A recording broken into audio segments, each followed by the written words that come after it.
Why are some things really easy to change and why are some things really hard? I'm going to tell you why. And it's all to do with your beliefs. Now, I'm going to show you a visual of this and draw this up. I'll just share my screen.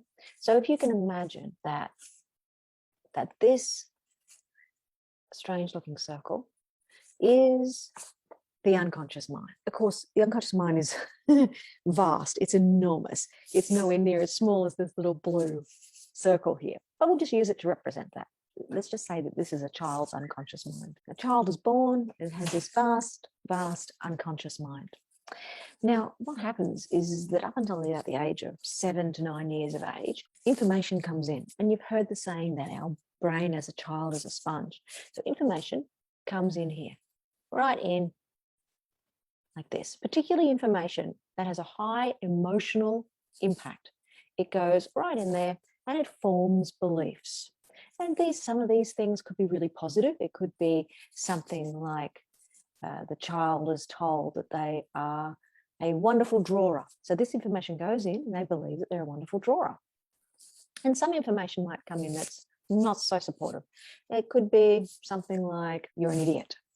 So this information goes in and forms a belief right into the whole consciousness of the being. So around the age of 7 to 9 years, this thing begins to happen.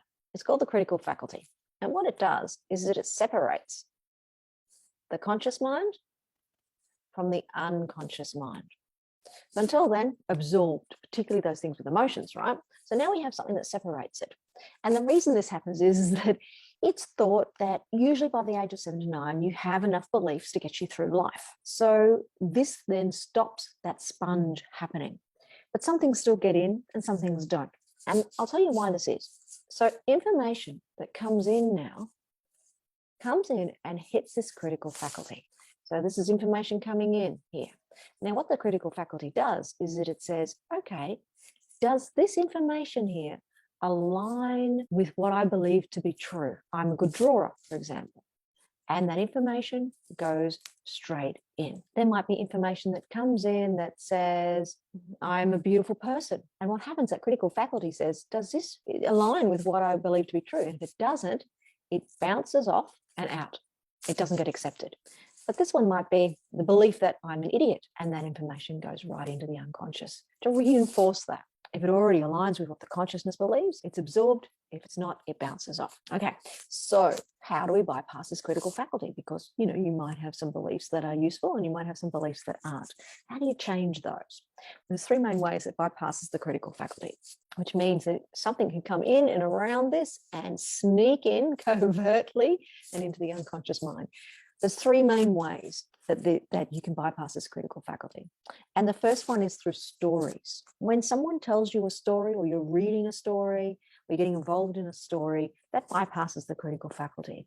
This is why analogies are so powerful, and stories, and why we love a good storyline, because it actually gets right into us. So one of the ways to bypass that critical faculty is to tell yourself a new story, an engaging story. The next way to bypass this critical faculty here is with hypnosis. So hypnosis is a way, when you're in a really deeply relaxed trance, that you can bypass that critical faculty and lay in some new beliefs that are powerful for you, that support your growth and support the whole person. The other way that you can bypass this critical faculty is through television. And I don't entirely recommend this way, but when you've got an audio and a visual going at the same time, this bypasses the critical faculty. They've done studies and found that 30 seconds of watching TV or an audio visual has put you into a medium level trance where you're absorbing that information. It's not just TV, it's also if you're watching a movie on your computer or something like that that's got both the audio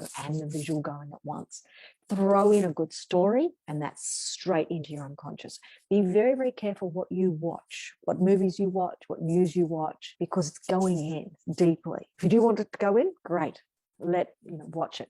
But be very, very careful what you let in. So this is just showing you a few ways that you can bypass your critical faculty, some things to be really careful of, and why some of those early beliefs have been so hard for you to change when you just repeat something over and over again in your conscious mind. So this belief, this person here, really early, which was they're an idiot, no matter how much they say, I'm smart, I'm smart, I'm smart, I'm smart, it doesn't change anything, because what it's doing is it is just bouncing off.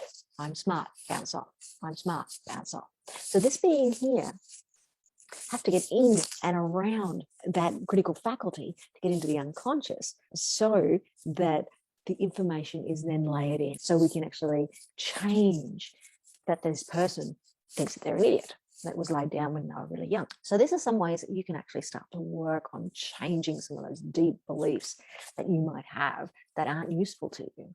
And great news, if you've got some good, powerful ones that are layered in there into your unconscious when you're early on, then excellent, that's now a good, strong belief. Just keep an eye out for television and audio visual and what you're letting in there, and you can use a couple of techniques here to bypass that critical faculty. I just want to leave you by saying, change those beliefs that you know need to be changed in you.